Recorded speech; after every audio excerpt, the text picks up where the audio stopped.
Bonjour à tous et bienvenue sur cette nouvelle vidéo. Nous allons voir comment configurer un environnement de développement performance sur Linux avec DDEV. Alors, c'est quoi DDEV? En fait, DDEV, c'est un outil open source qui permet de créer un environnement de développement pour PHP, pour les projets PHP, et qui est basé sur Docker. Pourquoi c'est intéressant pour nous d'utiliser DDEV plutôt qu'utiliser d'autres outils comme Docker directement?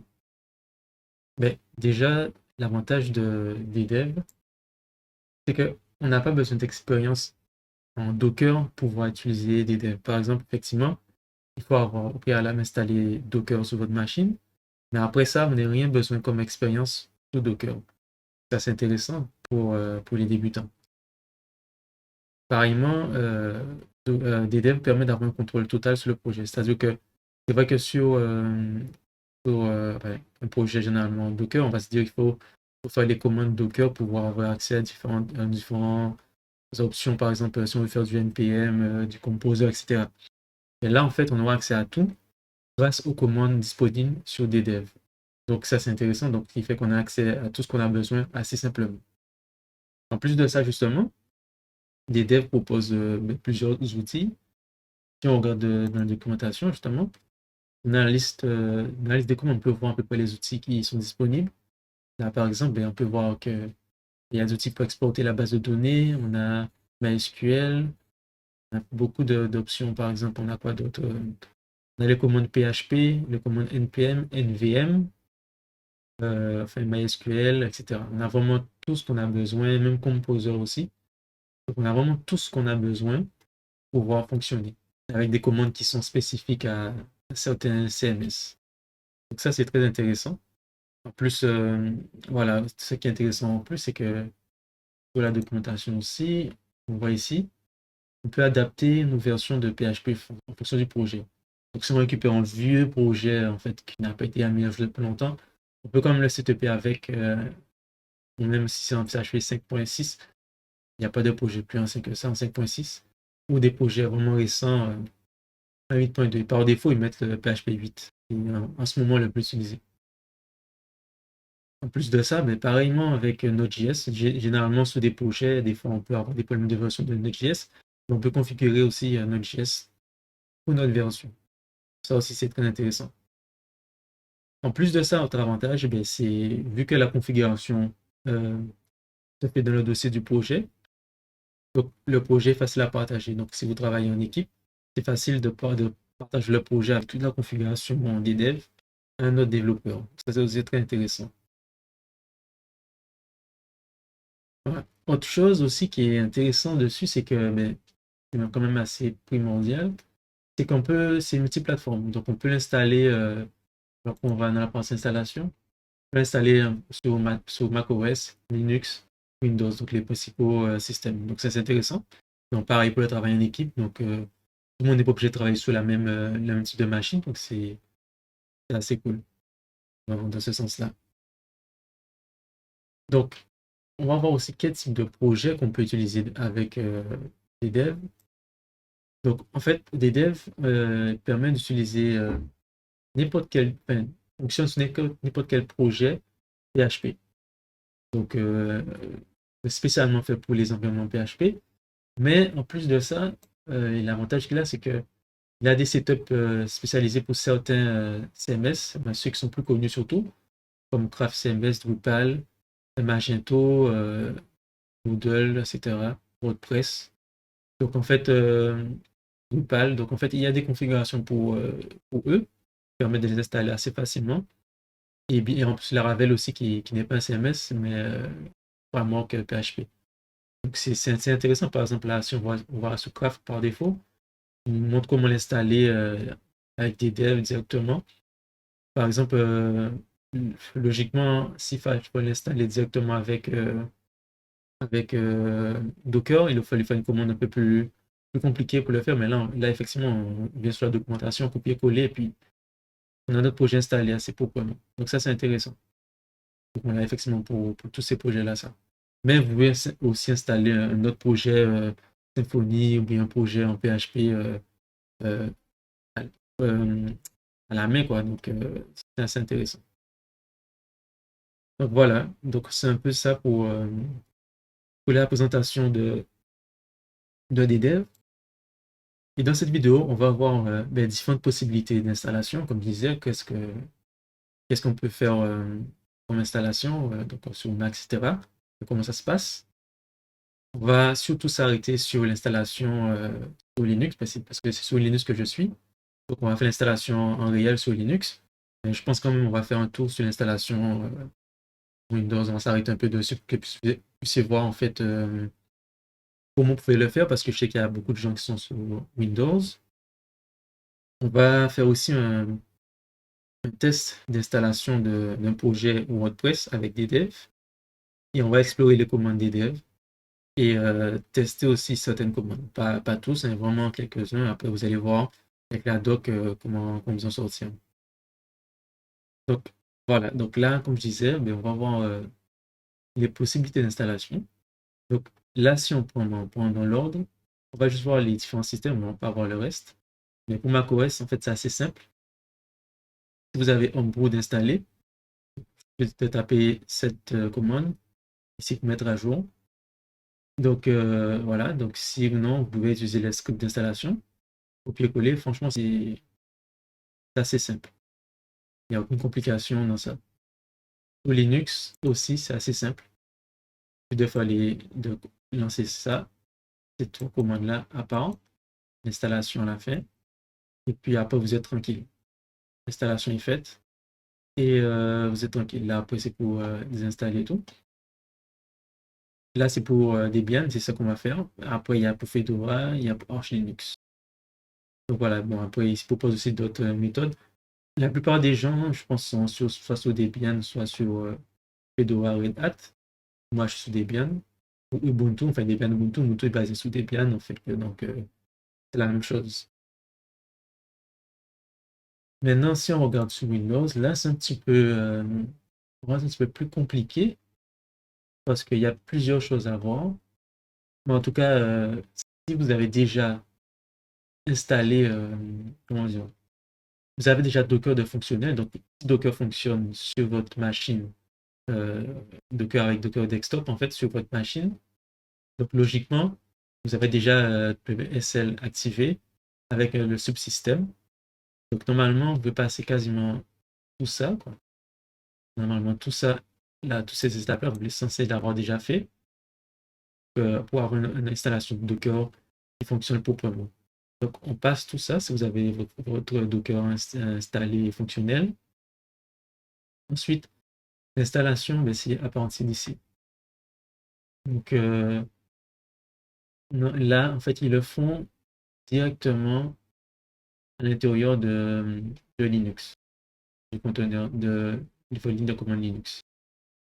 Bon, mais donc là, j'ai pas vraiment lu, mais en tout cas, c'est ça.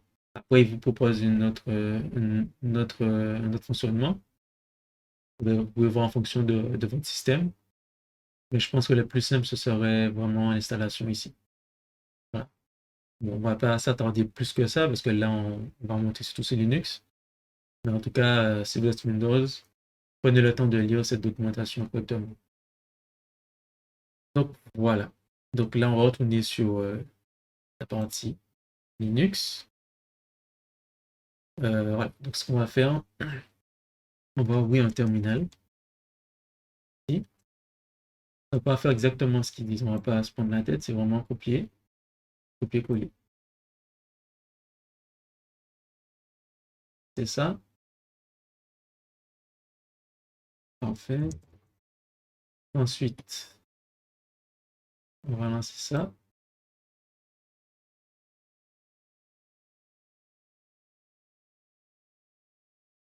Voilà. Là, tout va bien. Et puis maintenant, il ne manque plus qu'à lancer l'installation. Le billet était l'installation.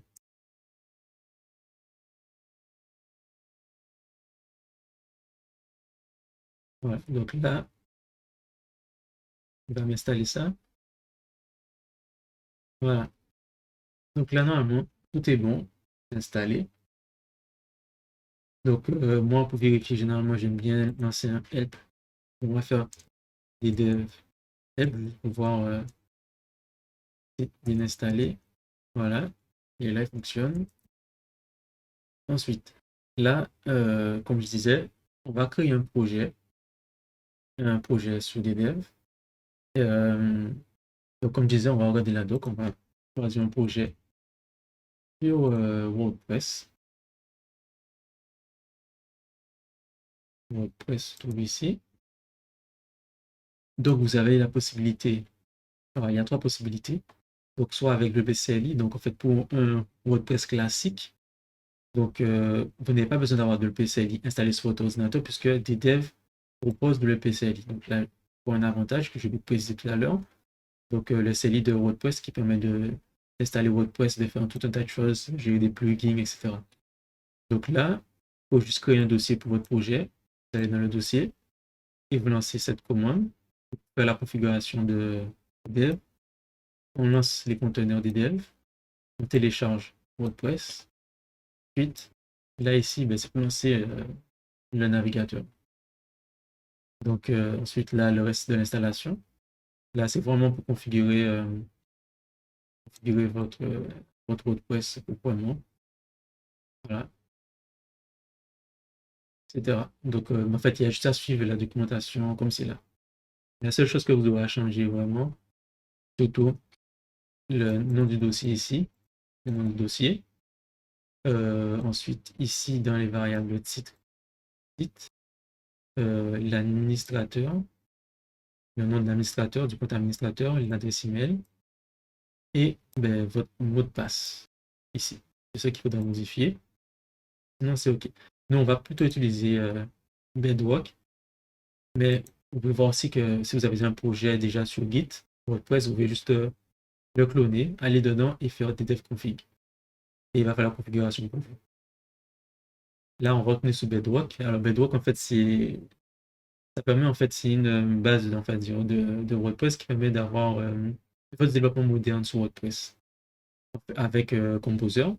Donc, en fait, ça permet d'avoir, on va dire, on va pas trop s'attarder, mais un environnement euh, propre et facile à guider. C'est-à-dire que tous les fichiers WordPress même qui se mettent à jour, etc., le PAdmin et compagnie, tout ça, en fait, ça sera installé avec Composer. Ce qui fait que lorsque vous allez quitter votre projet, tout ça, c'est ignoré avec le Git ignore et vous avez un Git assez léger et facile à mettre en ligne après.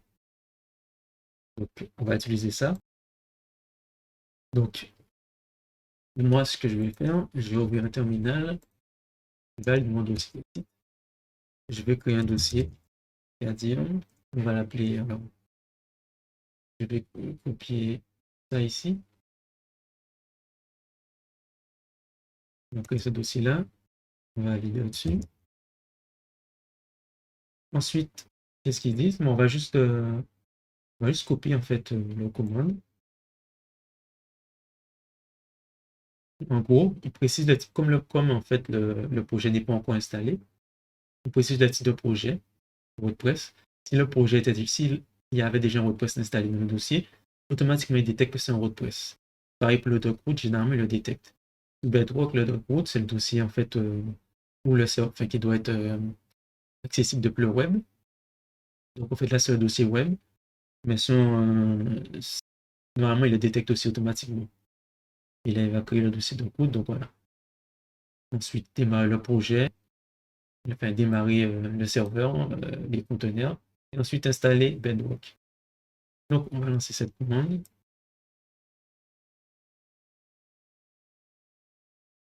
Voilà, la configuration est créée. Voilà. Ensuite, dev start. Voilà. Donc là, il demande est-ce qu'on veut envoyer des données data statistiques, on va dire non. Vous pouvez dire oui si vous voulez, moi je dis non. Je mets la vidéo en pause le temps que ça finisse. Voilà, ça a terminé son installation. Ça va prendre un certain temps, le temps de télécharger tout ce qu'il faut sur Docker. Pour la première installation, ensuite, normalement, le reste, vu que c'est les mêmes images, ça devrait aller plus vite pour une autre installation. Ensuite, donc on va faire des dev, voilà, ouais, des dev start. Enfin, ce que je viens de faire, en fait, c'est pas grave, je le recréer, c'est ce que je viens de faire. Ensuite, on va juste copier cette commande, créer le projet. Hein. Euh, Par contre, je ne sais pas, il ne précise pas le dossier. On va essayer. Normalement, on sait que. Bon, on va essayer comme ça. On va voir si ça crée un nouveau dossier ou ça le crée à l'intérieur. Alors, oui. Non, user root. On va voir exactement ce qu'il dit. Editer. Ok. En gros, il dit qu'il va supprimer tout ce qu'il y a dans le dossier, à part le fichier, le dossier .ddev et le dossier .git. Normalement, tout à l'heure là, j'ai fait un ls et on avait, voilà, donc il va supprimer le dossier web. Ouais, il nous a de la créer, mais ça ne sert à rien en fait. Bon, problème. Ok, donc on va continuer, oui. Il va télécharger tout ce qu'il faut.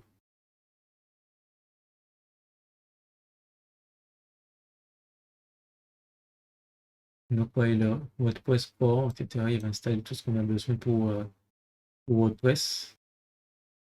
Pour WordPress en lui-même. La version 6.22.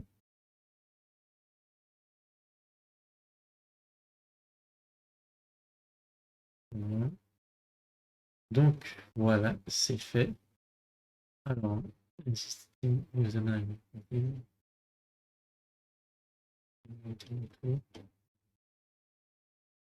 et il y a créé un fichier wp-config des devs, le PHP. Alors,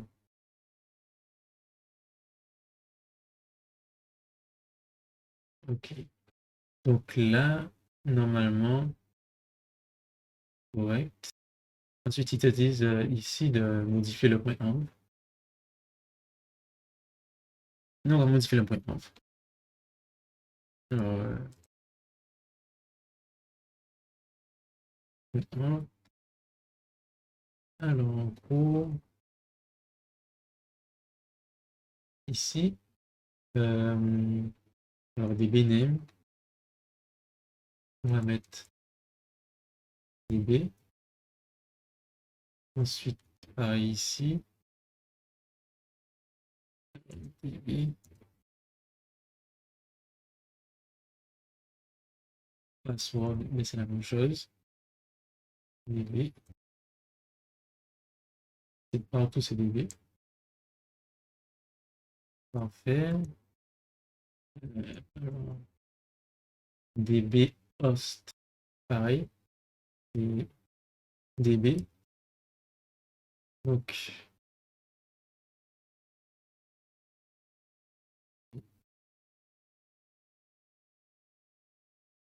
ensuite, euh, préfixe, on s'en occupe pas.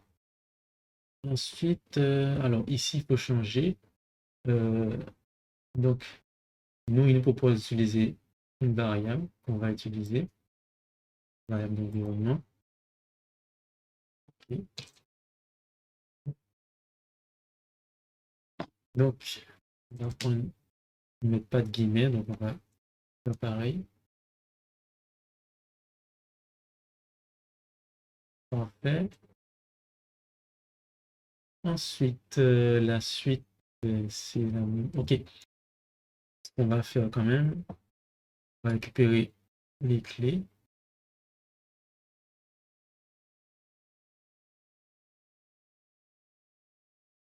On va copier ça.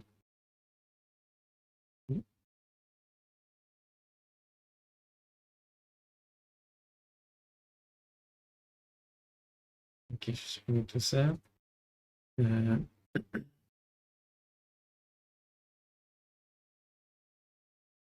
stopper. Voilà. On va mettre le L à la fin. Et on va retourner ici. Imprimer ça. Et on va coller tout ça. Parfait. Normalement, on est bon. Donc tout est configuré. Le serveur est lancé. Maintenant, on va lancer le projet en fait avec les devs launch. En fait, il va lancer l'URL directement pour nous. C'est launch. Launch. Vas-y. Parfait. Donc là, bon, on va pas faire l'installation. Donc là, ça fonctionne. Vous pouvez faire l'installation. Comme là, c'est juste une démo. On va avoir maintenant les autres commandes disponibles avec des devs. Donc, on a des devs help. On va les commandes disponibles. On va ouvrir uniquement. Donc ici, comme je disais, les commandes qu'on avait dit qui étaient disponibles. Donc, comme le PSCLI, etc. Par exemple, vous pouvez faire ETF, PHP, URV directement. Ça fonctionne. ETF, npm-v ou encore yarn-v. Voilà, donc ça c'est intéressant. On peut ensuite vraiment se connecter même sur MySQL par exemple. MySQL, les devs MySQL, voilà, faire au database, on va les bases de données, la base de données DB qu'on utilise justement pour ce projet, sortir. Ensuite, voilà, encore. On peut aussi, alors on va aller dans Help, on peut aussi exporter la base de données avec export DB. Mais pour faire ça, il y a une option qu'il faut rajouter, sinon en fait, il va l'exporter en gzip. L'option, on peut la retrouver dans les commandes, dans la documentation. Alors si on passe sur DB, l'option soit -gzip ou -z. Par défaut, c'est à true, donc il fait la conversion gzip.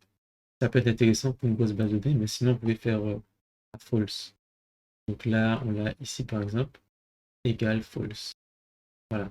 Donc on va essayer ça. Alors, la commande, c'est export DB.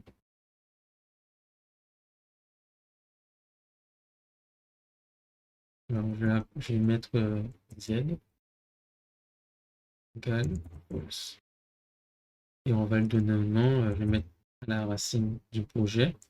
Je vais l'appeler dump. Alors,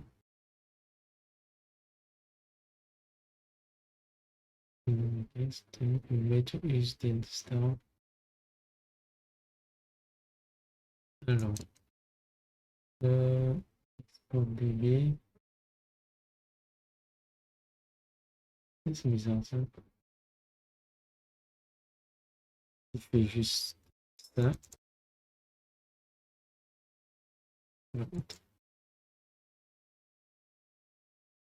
Déjà démarré pour le projet. On va le relancer, on ne sait jamais.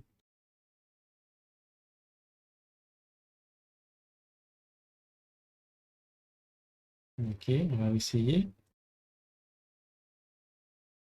Non, il y a tout là. Bon, on va essayer déjà avec dans cette option. Et on va voir. Dès qu'il n'y a même pas mon point slash. Oui, normalement.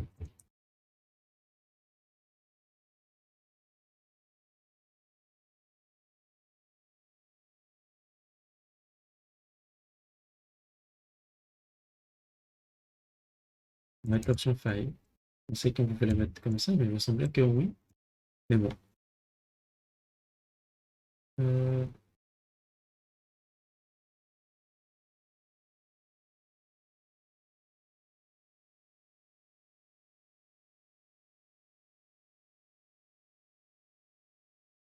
ok, c'est bizarre.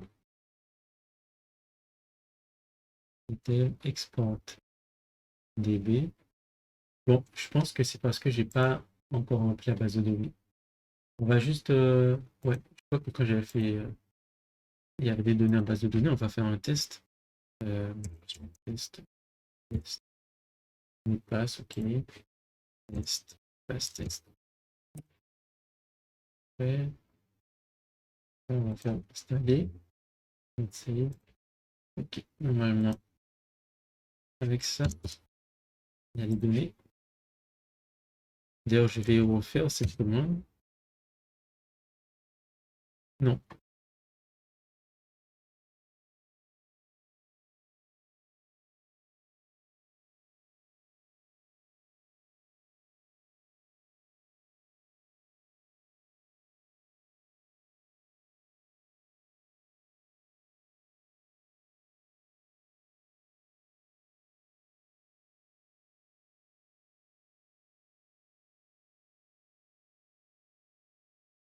Je vais copier exactement comme ça. Bon. Euh, ok. Ok. Je sais pas pourquoi ça marche pas. On va essayer ça.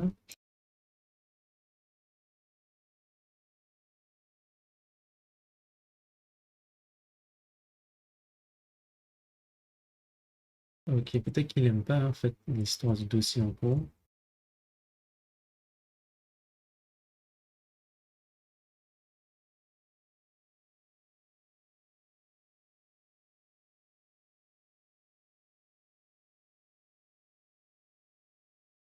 Ok, il faut avoir la doc, puisque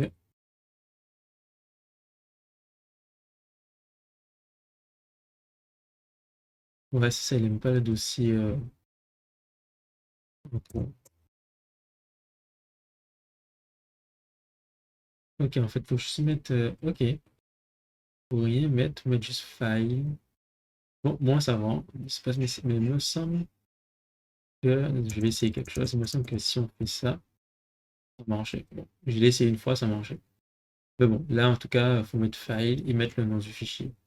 Ça puisse marcher. Après, si on met pas le nom. Ah, ouais. En fait, c'est ce qu'il faut faire pour mettre le nom comme je fais, c'est ça. En fait, oui. Bon, désolé, j'avais oublié un petit détail. Il faut effectivement mettre cette option pour dire d'envoyer les données ici. Voilà. Donc là, quand je fais ça, je peux faire un slash db ou bien dump. Voilà, c'est ce qu'on veut. Voilà, c'est ce qu'on veut. Voilà. Donc voilà. Donc c'était une petite, petite parenthèse. Bon, au moins vous avez vu mon erreur. Voilà, donc ça fonctionne très bien. La dernière chose que je voulais voir avec vous, c'est ben, supprimer le projet. Le projet, on va dire, des devs, pas les fichiers du projet, donc les conteneurs, etc. Donc pour ça, alors, on va regarder dev help. Il y a une commande pour ça, c'est delete, le projet d'information, incluant la base de données. Voilà, on fait ça. Et là, c'est un projet de test, donc je le fais. Voilà, donc là, on me demande de faire, est-ce qu'on peut faire un snapshot de la base de données? C'est intéressant parce que justement, au lieu de se prendre la tête à exploiter la base de données avant, ben, il le fait pour nous. Donc je vais dire oui. Par défaut, c'est oui. Et ensuite, on a un snapshot de base de données et tout est supprimé ensuite. Et là, si je fais ls, je fais, puisqu'il y a dans le dossier des devs, en fait, les backups sont dedans. Le dossier db snapshot. Et voilà. Donc là, la base de données est ici. On a un backup de la base de données automatiquement fait ici. Ça, c'est super intéressant. Et après, pour ensuite, lorsqu'on a fait ça, alors on va dans la documentation snapshot. On peut ensuite importer le snapshot en fait, après. Voilà. On peut choisir par rapport au nom et on peut aussi choisir la dernière. Il y a plusieurs options. Donc voilà, liste, etc. Voilà, donc là c'est pour faire les snaps. Non, là c'est pour les faire et là c'est pour voilà. Voilà, donc Dev Snapshot Restore, la test. C'est intéressant. Donc voilà, donc c'était tout pour cette vidéo. Donc comme vous l'avez vu, c'est super simple. En fait, cette vidéo sur la documentation qui est très très claire. Vous avez littéralement mon niveau, c'est parce que je n'ai pas bien regardé sur la documentation. Donc la documentation est très claire, il y a tout ce qu'il faut dedans. C'est vraiment accessible pour un débutant. Et autant les débutants que les pros, parce qu'il y a aussi des fonctionnalités très avancées, par exemple le déploiement. Et voilà, donc en plus avec une documentation comme ça, vous êtes tranquille. Vous tapez votre recherche, en fait, vous êtes vraiment tranquille. Donc j'espère que vous avez aimé cette vidéo et je vous dis à la prochaine pour une prochaine vidéo.